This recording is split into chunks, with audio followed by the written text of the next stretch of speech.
Hello, everybody. Welcome to the Truth Will Set You Free show. I'm your host, Linda Diane Wattley, and this show is brought to you by TLBTV and the Liberty Beacon Project. Today, I have a very special guest.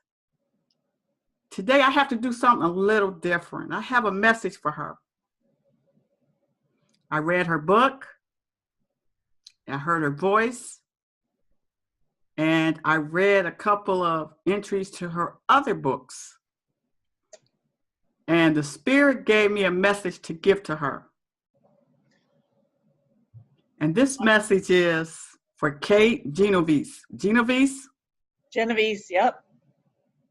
You are an amazing person. More amazing than you realize. The message that I have for you, I want you to remember. Okay? Should I write it down? Should I write it down? Well, you have this recording. Oh, that's right. I don't need to. Okay. In life, we can only give what we have. We can only live life in our own understanding. Your foundation from the time you were born was a challenge. They talk about generational curses. They talk about family genetics, genes, DNA, whatever you want to call it. But we are already programmed to experience certain things. You came into a foundation that was addictive, that was not diagnosed for many people. You witnessed, you experienced abuse. It affected your life and the life of your loved ones, your dear-hearted ones. You became a nurse because you loved your sister and you wanted to help people. You wrote a book pertaining to your son's death, a book that no one would ever want to write.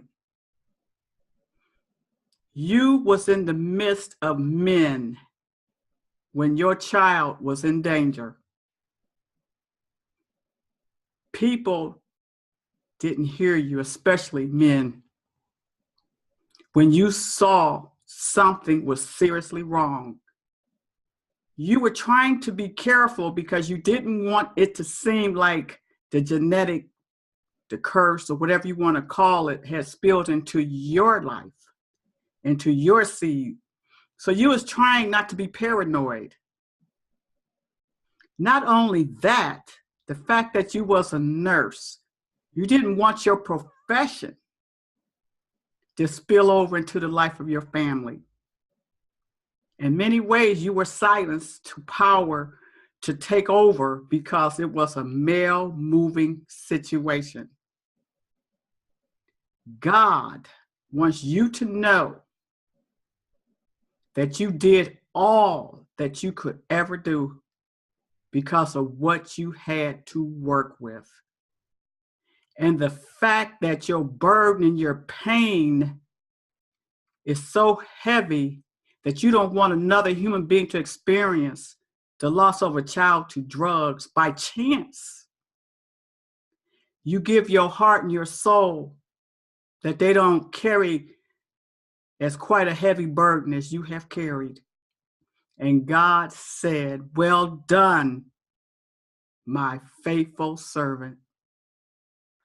Pick up your bed and walk." Because there was not anything different that you could have done. And he appreciates you caring about his children.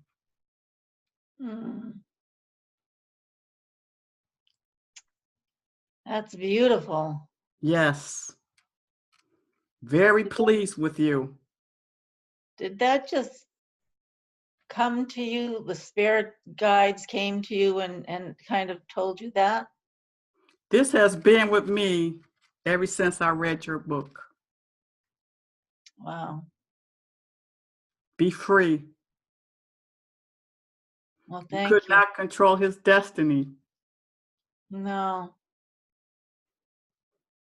I And like couldn't. you said, it is a disease that people don't acknowledge because they think that people have control. And what we're talking about today is Genovese's son. He was a great athlete. He made it to adulthood, 30 years of life. But because of pain medication, because of surgeries after surgeries, he became addicted to drugs that he could possibly afford for a season or a time. But you loved him and you gave him as much as you could. And she is here today to share her journey. How you doing, Kate? I'm doing just fine, especially after that little message. I loved it. It was actually a big message. Tell people about the book and its title. Sure, yeah. Well, I named it Hat Tricks from Heaven. And hat tricks comes from, it was actually started in England, and it had to do with hockey, ice hockey, and field hockey.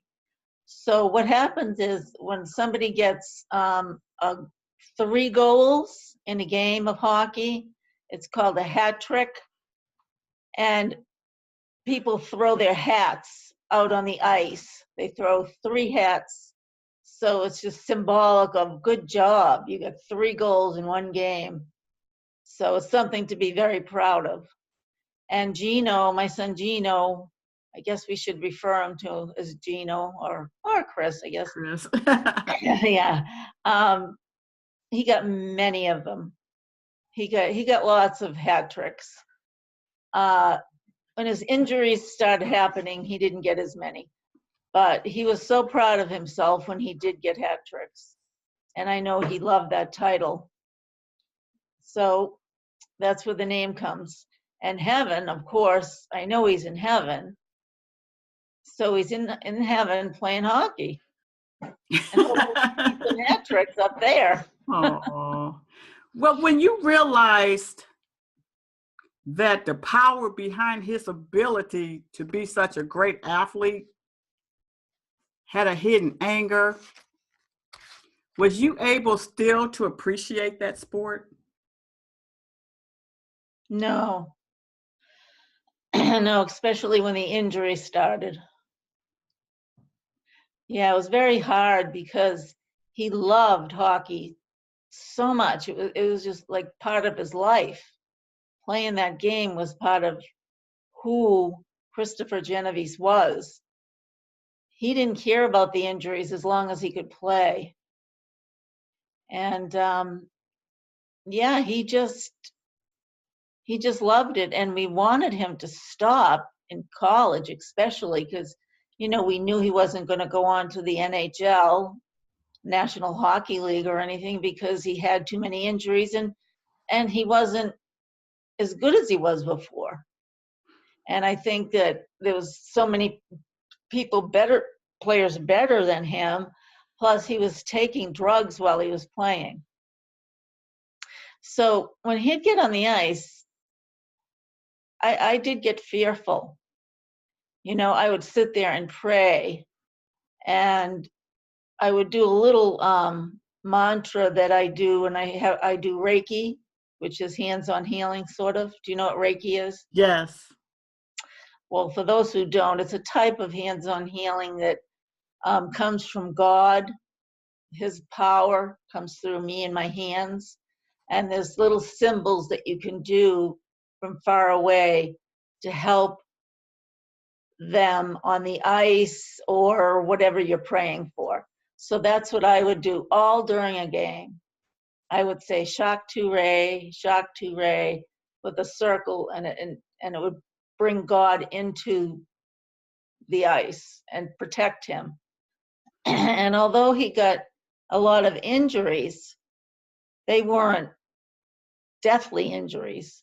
You know, he could have been paralyzed with some of the times he was hit against the boards. So although he had, you know, one would say, well, God didn't really help him. Look at all the injuries he got. But that's not true. He had the injuries, but they weren't deathly injuries. There's so many athletes out there that can't even walk today. You know, the paralyzation or the mind being paralyzed because of it. That first injury that led to his journey to drug addiction, share that with us. Oh, somebody else asked me that recently when I first knew he was an addict. So I'll share that, I guess. I always was a little nervous about it with all my kids because it ran in the family, and addiction runs in families. So I didn't constantly worry, but I was concerned. And when he was 17, he was a junior in high school, and he hurt his shoulder. This was the second time he hurt his shoulder, and he had to have the surgery for not a total replacement, but they had to do a lot of work on it. So he came home because he lived away at school. So he came home to recover. And after a month, he was ready to go back. And so we hopped in the car, and he said, Mom, do you mind if I stop at the doctor's and get another prescription for pain medicine? And I said, yeah, I do mind. I'm scared. Why can't you start taking Motrin now? You know, I think you're taking Percocet long enough. But, you know, part of the disease just came into him, you know. He just had to have his Percocets. For him to go back to school without any, he just couldn't do it. And so he was very convincing and very manipulative, as addicts can be. And I didn't feel like arguing with him. I just said, well, we'll let the doctor make the decision. You know, he's the surgeon, let's go. So we went into his office. We told him the story, and he didn't say a word and wrote out a prescription for 60 Percocets. And I looked at him and I said, Doctor, now I knew him because we worked together at the same hospital for a long time. And I said, I really don't think Geno needs these many pills nor Percocet. And he said, why? And I said, because I think he can be switched over to Motrin.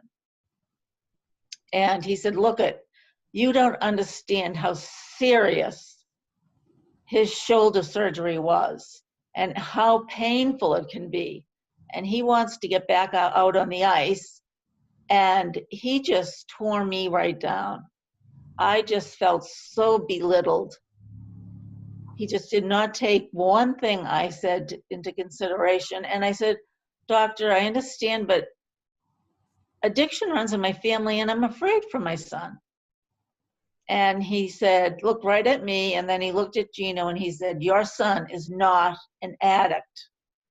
And he handed him the prescription. So we got it filled, got the prescription filled. And when we got on campus, I said, I want that bottle. And he didn't want to hand it over to me. And I said, I'm bringing it to the nurse. That is one thing you have to do. And so we walked over to the nurse's office and I said, please, can you give this to him as prescribed? And with that look on his face, like as prescribed, which he was supposed to take 1 every 4 hours, he was probably taking 4 every 4 hours. He had no control. And the look on his face that he had no control over that drug, I knew there was a problem right there and then. And that was how many years in? That was just in the first year? That was, no, he had been taking them on and off since ninth grade because his first surgery was in ninth grade, but it was minor. So he took them and he stopped. But then that was like his fourth surgery. And so he's used to them now. This is part of his life. And I wasn't even thinking about that until we had that confrontation with his surgeon. And so several times I had conversations with him. And he had a cousin at the time, a first cousin that he was friendly with that was an addict. Casey, he died of an addiction. Same addiction, but different story. And I said, you don't want to end up like your cousin, please, please. If you need help, we'll get you help. And he said, Mom, I am not an addict. He just was like repeating what the doctor said. And I finally had to let go and let God, as they say in Al-Anon. And I just let go as much as I could. And I'd go to all his games, but I lived in fear watching him on the ice. Because not only did I think he would get hurt again, I was afraid of the addiction. So when he finally stopped playing, when he was a senior in college, and it ended, I was so happy. It shows a picture in the book with Geno and my husband and I on each side of him, and I was so happy. I had a bouquet of flowers, and I said, oh, good, this is over with. No more drugs. But I didn't know how wrong I was. Oh. Yeah. I did not know how wrong I was. He had the addiction, and it was never to go away. But, you know, he didn't live with us in high school, and then he didn't live with us in college. And then he went on to stay in Worcester, where he went to school. His girlfriend lived up there, so he found a job, a very good job up in that area with a lumber company. And he ended up having his own territory. He had a company car, and he traveled a lot. And he'd always call. He'd call me. He called me every day, just about, just to say, "Hi, Mom, how you doing?" There's not, you know, that's one thing I can say about him. He loved us. He loved us dearly. He really did. He would worry about his father if something was going on, and worry about me. You know, he was a little bit of a worrier. He didn't want anything to happen to us. And yeah, so I just thought, oh, good, it's over with. I didn't see him a whole lot. I talked to him every day, but I didn't see him a whole lot.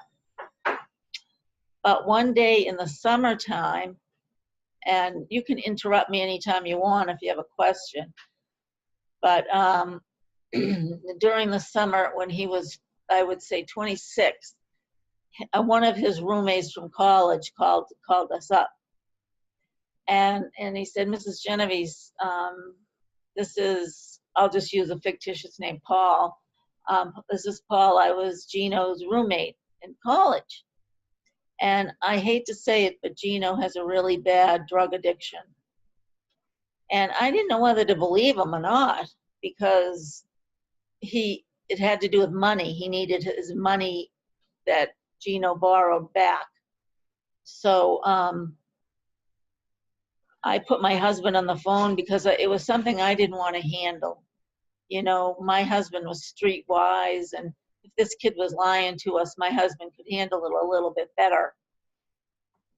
But my husband got off the phone, my husband Gary, and he said, he's telling the truth. He's heading himself to California to go to a rehab there. So Paul had the addiction himself, and he had to get the money back from Geno that he lent him. So Gary went up to his apartment, and Geno lived above a bar. And so he wasn't in his apartment. So he went downstairs, and there he was, sitting at the bar, drinking a beer that he couldn't even pay for, and he was crying. And my husband sat there, and they talked, and he said, yes, I'm an addict. I need some help, and I think I should come home. So that weekend we went, we packed all his things up, and he came home to live with us. Now, he still had the job. He still had the company car. He still had Heather, his beautiful girlfriend, who was beautiful inside and out, and his friends. He still had all his friends. And he thought he was on top of the world at one point, and he was falling down slowly. And that was just the beginning, because he ended up losing his job because of drugs, losing the company car first, then losing his job after they gave him several chances.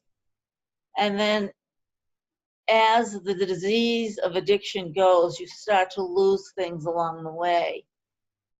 You lose friends. You lose the trust people had in you. You lose family. People don't believe you. They don't trust you. You start to lie. Everything that comes out of your mouth is a lie. That was starting to happen with him. So when he first came home, we tried to get him into a facility, a rehab, but he wouldn't go. He said he could do it on his own through 12-step programs like Al-Anon, like AA and Narcotics Anonymous. Excuse me. And he went. I went with him sometimes, but he really needed to do this journey on his own. And he found a sponsor that didn't last long. A sponsor is a person who helps you through the program of AA or NA. But that didn't last long either.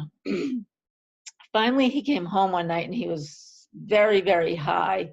And the next morning we said, my husband and I decided he really needed to go into a facility. So we said, Geno, you got to go. You cannot do this on your own. This disease is too powerful for you. And so he looked at us, he grabbed his backpack, threw some clothes in it, and off he went. And we didn't see him for a month. We heard from him occasionally through friends. And then he came home after a month, totally straight and sober, and said, okay, I'm fine now, I'm going to get another job. So that was the pattern he took. He would stay sober maybe for a month, and then he couldn't handle it, and he'd start to use drugs again. And you got to remember, he no longer has a job. He no longer has that doctor to lean on for drugs because he's not playing hockey. So he's on the street buying drugs. And Percocets are very expensive. They're like $60 around Boston area for a pill. Imagine that. And he probably needed 30 of them a day. Well, I was thinking about, do you think that maybe even though it was like in the genetics, the addiction potential, do you think that sexual abuse experience that he had might have been pivotal to him going deeper into the drug scene, because he never addressed his anger and his pain? Like you said, it showed up in hockey. Yeah. Yes, and that is a very good point. I'm glad you mentioned it. When he was in high school, the very first year, his English teacher and his football coach were noticing some changes in him physically, the way he was playing football. And he wrote this essay for English when he got back from summer break. And what he had said was, he pretended it was a fictitious family, but it was really our family. And he said that the main character in it, Steve, I think he named him, he was Steve, and his brother and sister were both abused by a family member, and so wasn't he. And he went on in the essay to tell the story of what happened.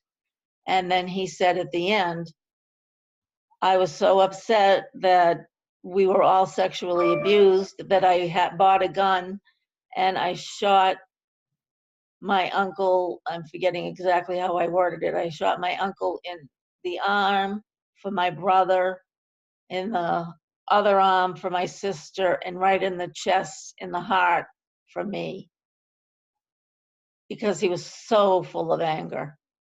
And so his teacher called me up and he said, look, I had to tell you this. He said, I don't know if this is a fictitious story or not.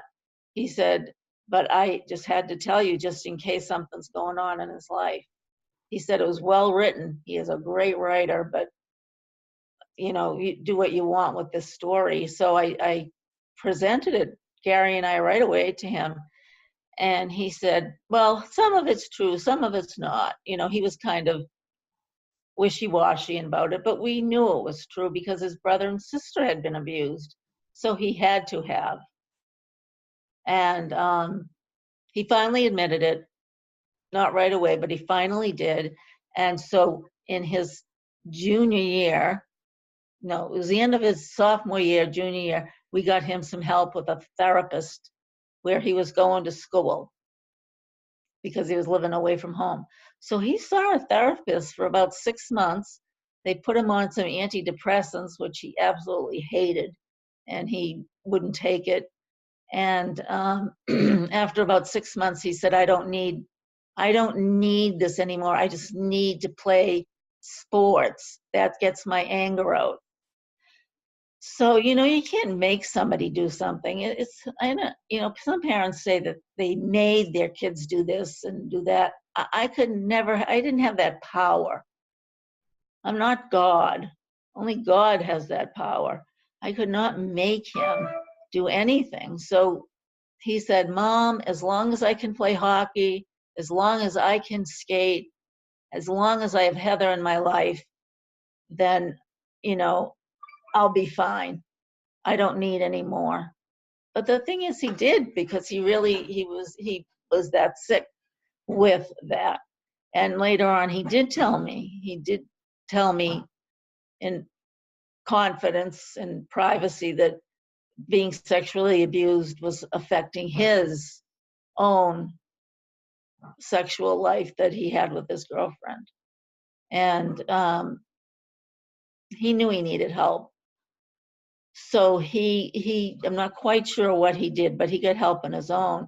But you're right, it was so deep, it was so ingrained in him that I'm sure that those narcotics helped with all that pain and all that suffering and all the embarrassment that he felt inside of him because of the sexual abuse. I mean, who could he have told? He couldn't tell his father. He couldn't tell his coach. Yeah, he just hid it. And with sexual abuse, kids, they do, because they feel the shame and the hurt, and they feel like they may have caused it. They get all sorts of things go into their heads when this happens. So yes, I think that the sexual abuse was a The huge catalyst. Yeah, it was a catalyst to It it. was Yeah, the catalyst that broke his hope it or did. purpose or moving forward, because he didn't know where to place it. And then medication distortion. No. Yeah. That was a big secret. I wonder, do you know how old he was when this happened to him? He was very young. Before sports? He was like 2 or 3. He was that young.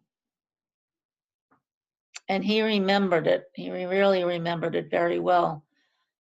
But what affected him more, I won't say more, but almost equally, that he had so much love in his heart for his brother and his sister, and that they were affected by it too. That really bothered him. And I think he may have witnessed it. And I don't know that for sure, but I have the feeling it may have. So, you know, whenever anybody, I was told this by one of his teachers in college, when I just happened to be talking to them one time. I was having a book signing up there for my other books, and she said to me, Geno is quite a character. He's always caring about other people. He's always thinking of others more than himself. He has a special way about him. You know, if somebody's injured, he'll run and try to help them. He even, I think I said in my book, a girl was on campus, was about to be sexually assaulted, and he saw it starting, and so he ran over, and I guess he beat the kid up and grabbed the girl and, you know, took her to the health center. She told me that. She said, he saved my life that day.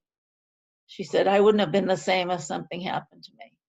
So did you get a chance to talk to him the very last day? Before he died? Right. Yeah. I was going to New Hampshire, and my brother has a place up there, my other brother and sister-in-law, and you know, it's a frequent place our family would go to, but he couldn't leave the state because he was on house arrest, and so he couldn't come. And I really wanted to go. I wanted to get away. We felt uncomfortable leaving him here alone in the house, and my husband said, you know, I think I'll stick around anyways. You know, I could work. There's a lot of things that need to be done. So he stayed, and that morning, we you know, kind of hung out together and we're talking. I think we went for a walk, and you know, I nothing really, you know, out of the ordinary. I was worried a little bit that I should stay home. And I said that to him. I said, I'm a little bit worried, me leaving. And he said, look, I met a girl and I'm going to go out with her tonight. And we're going to go bowling. Now, I don't know why I fell for that. Why not? Oh, why not? Like, I got so happy hearing it because he hadn't been dating. So I had won money on a scratch ticket, and I gave it to my husband, and I said, because we never gave Geno any money after a while, we knew better. So I gave it to Gary, and I said, if he wants to go out and go bowling, you know, just give him a little bit of money. So Gary gave him $40. And as we were leaving, I was driving up with my sister Carrie, and so Geno just came over to the car and he gave us both a hug and a kiss goodbye, and with our dog Frankie, and he said, have a good time, Mom. And I said, yeah, you too, I love you. And he goes, I love you too. And he sat on the grass with Frankie and waved his paw like goodbye to us. and that was it. I did not feel, I felt okay about it. He had $40? Yeah. To go on a date. Yeah, they were going to go bowling and then to a movie or something. You know, $40, that's not a lot of money, but he probably needed more money than that, and somebody gave it to him. Yeah. So it would have happened regardless. Right, right. And he was at home.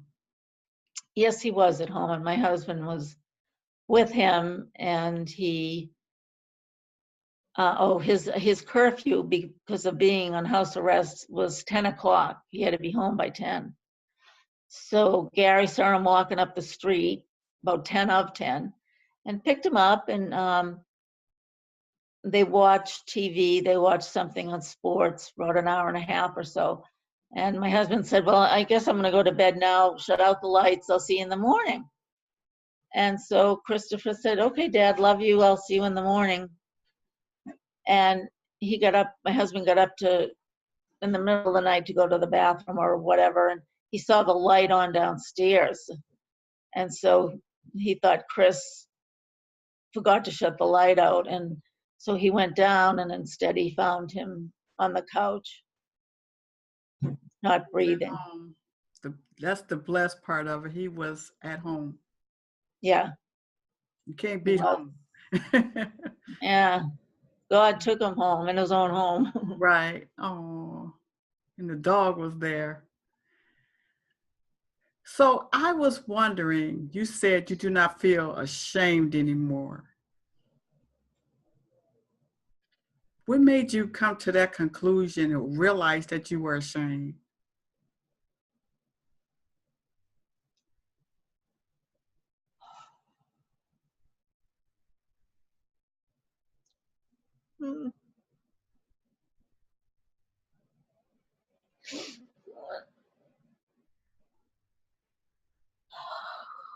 Was it what people were saying?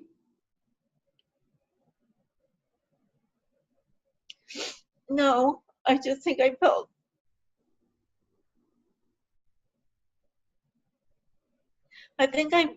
really ashamed that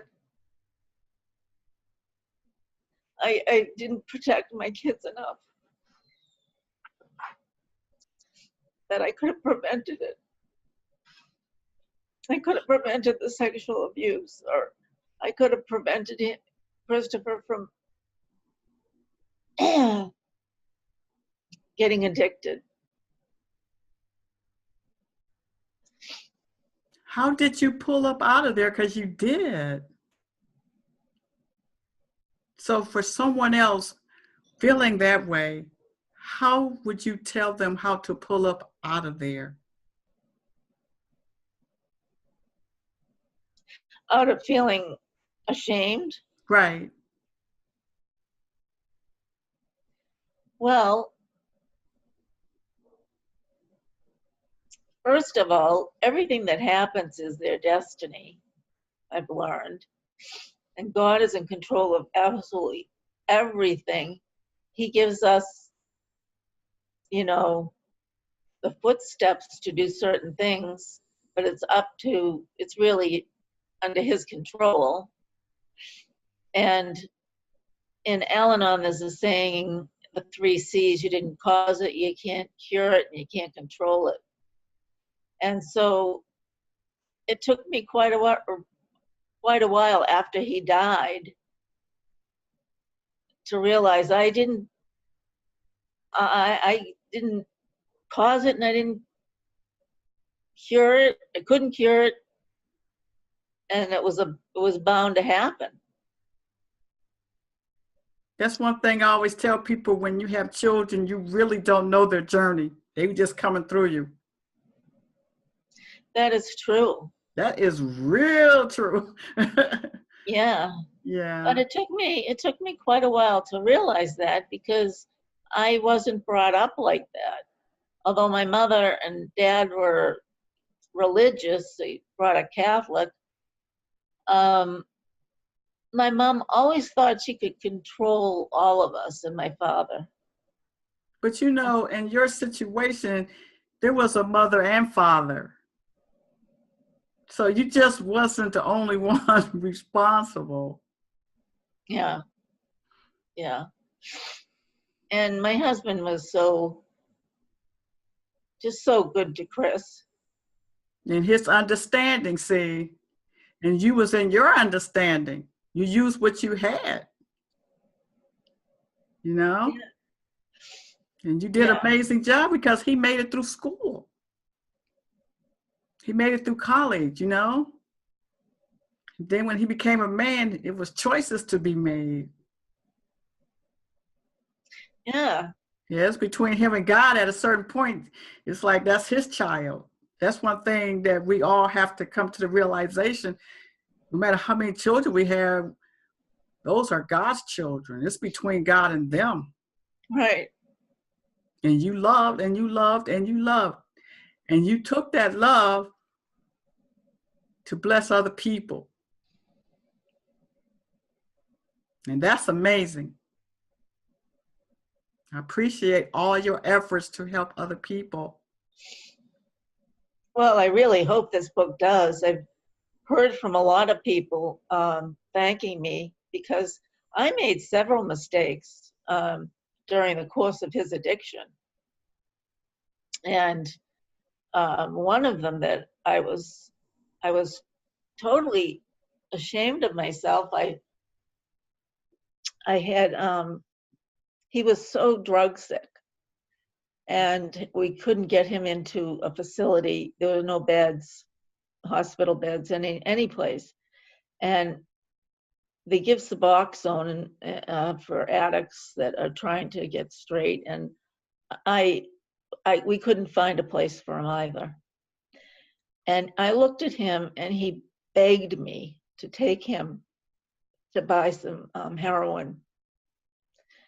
I mean, Percocet, not heroin, Percocet, but doesn't matter, it's a drug. And I gave in. And I took him up to Worcester. And I swore after that. Well, first of all, I went out with two friends of mine after I did that, I went out with two friends of mine from Al-Anon, and I told them what I did. And I think I wanted to tell them because I wanted them to get mad at me and scold me. Yeah. Whoop you. Give me a whooping, please. And so Joanne said, "Are you out of your mind?" You know, I was going to Worcester, which is it's the biggest city in Massachusetts, and it's probably has the biggest drug rate. And she said, "You're driving a big red car into Worcester, and there's cameras all over the place, and they know the dealers. If you keep doing that, you'll end up in jail." And my other friend said, Laura said, "I'll lose your nursing license." And once she said that was worse than jail. Lose my nursing license, something I worked so hard for. So I said, well, I won't do that again. But that was just words, because I did it another time after that, and I felt horrible about myself. So deeply horrible that I think I went to confession even. I went to church and I just said, God, just don't let me do that again. Tie me down or something. I can't do that. That's wrong. And I'm not setting a very good example for my son. So I didn't do it again, but I had some people email me and say, oh, I thought I was the only one that ever did that. I did it too for my daughter. I did it for my son. I bought them drugs. I gave them money for drugs. And therefore, that guilt is gone. Like, this is that's what you mean by part of the family disease, because you become just as sick as that addict. Well, you felt the pain because you're his mom. That pain is no logic to your child suffering. Whatever you can do to make it go away, it's not logical. Right. That's what you're missing. There's no logic to that. That was an advanced love. Yeah. It was an advanced love, because even if you had went the other way, it still wasn't going to help him. I know. At least you had control of that moment of his life. That was beyond the norm, because the situation was beyond the norm, but that was love to the maximum of kill me. You gave your all. When you give your all, there's nothing else you can do. And it's not a question of right or wrong, good or bad. It's that moment. Right. That's true. That moment. That was a tough moment because you knew that pain, and you knew anything else could have killed him. Yeah. I I mean, it's know. just, And we have just the looking in weirdest his instances when it eyes. comes to our children, you know? Mm, I know. Just looking in his eyes and seeing the suffering he was going through. It It was was just, no fix other than that fix. For that yeah, moment, it that subsided. moment. Yeah. You wanted it to subside and you was willing to give your life for it. Yeah. That's I normal. did. I Actually, would have. it's normal. I would have Crazy taken that normal. pain. I would have taken that pain away and had it myself for him. So what do you want people to know? Well, the biggest thing is that it's a disease. I mean, there's still people out there that don't think that addiction is not a disease. And it clearly is. It affects a part of your brain. And if you don't get that drug in you, you are really sick. So most addicts, it takes a while to get that message across. And so the family becomes sick. It's a big ball of fire rolling around the house and you can't put it out. And I think I'd like people to know that it is a disease and that there is help. And everybody makes mistakes along that road until you get the help. And lessons, there's lots of lessons to be learned for parents to not make mistakes. And some of the things that I wished I had done was to, I think like starting at the age of 12, that's a really good time to start. Age of 12, just start looking at your kid because trouble starts then. Hormones start to kick in, boy likes girl, girl likes boy, things can start happening. It's the age where you are vulnerable and you can meet other people from another side of town that's brought up differently than you, and you might be a little vulnerable. A lot of kids that are sexually abused are vulnerable as well. And so, you learn. You look in their eyes when they come home at night. Later on, like when they're 16, I check them out. Are they high? Have a little talk with them before they go to bed. Check their rooms. Sorry. I'm sorry. Check their rooms and make sure there's nothing hidden in there. I wish I had done that. I wish I had gone in Geno's room and looked in there and found syringes and everything else I would have found out a long time before that. Kids he hangs around with, things like that, what they're doing at night. There's a variety of things. And then you make mistakes along the way and that you can't control it. That's the biggest thing. You can't control it whatsoever. And then there's help. Al-Anon that I went to, and I still go to, for parents or family members that have kids that they think might have an addiction. And, or therapy, or church. I found God myself through all of this happening in our family. I had lost him, and then I found him because of all of this. And I believe Geno did too before he died. He told me he did. Yeah. Wow. I know. So, there's lists of things that I could go on and on about. I guess you just got to read Hat Tricks from Heaven because, Excellent book. yeah. It's So, amazing. And the thing is, I always tell people too, in every walk of life that we experience, we're not the same person that was having the experience. We're the person that's judging the person that had the experience, won't remember that person who they were. lack of knowledge and wisdom. I know it. We call them mistakes, but we were growing too. Absolutely. I know it. It's not easy. It's not easy at all.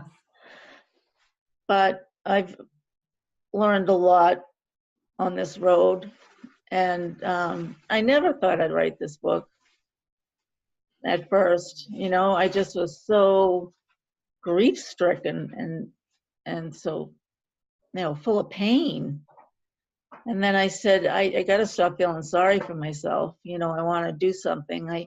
I'm not a person that wallows in sadness. That's just not me. I can't do that. And I started going to a grief group at my church, Grace Chapel, and they encouraged us to journal. And I started to, and then I said, this is going to turn into a book. Excellent book. This is going to turn into a book. And one of the things that you said that I really, really like was find serenity, no matter how busy you may be. Oh, definitely. Yes. You have to, or you're just going to spend your life feeling miserable. Katie.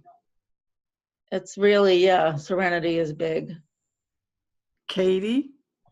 Yes. You are on the Truth Will Set You Free show. Give us a truth to remember you by. Wow.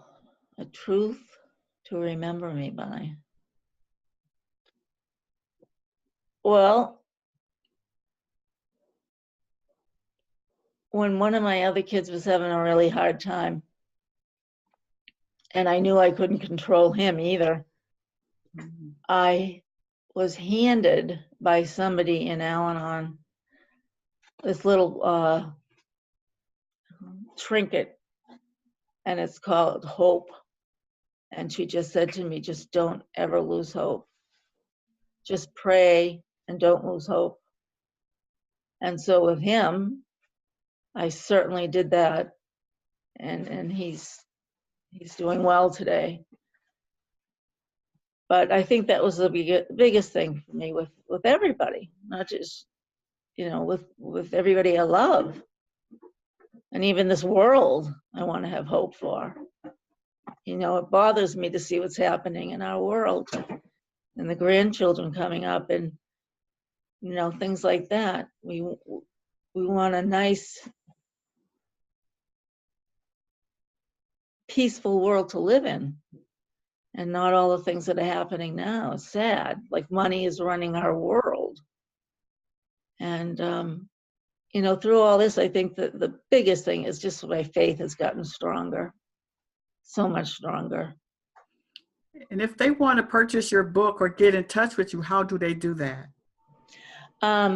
Very easy. You can go online, Amazon, Barnes and Noble, and I have a website, and it's kategenovesebooks.com, and you can order from there. Any bookstore. I just had a book signing at a local bookstore. So any bookstore at all. So it's pretty easy to get. Tell them the name of your book again. Hat Tricks from Heaven. By Kate Genovese. Thank you so much for being on our show today. Well, thank you. This was wonderful. Oh, my pleasure. Take care. Take care, you too. Bye-bye. Bye-bye.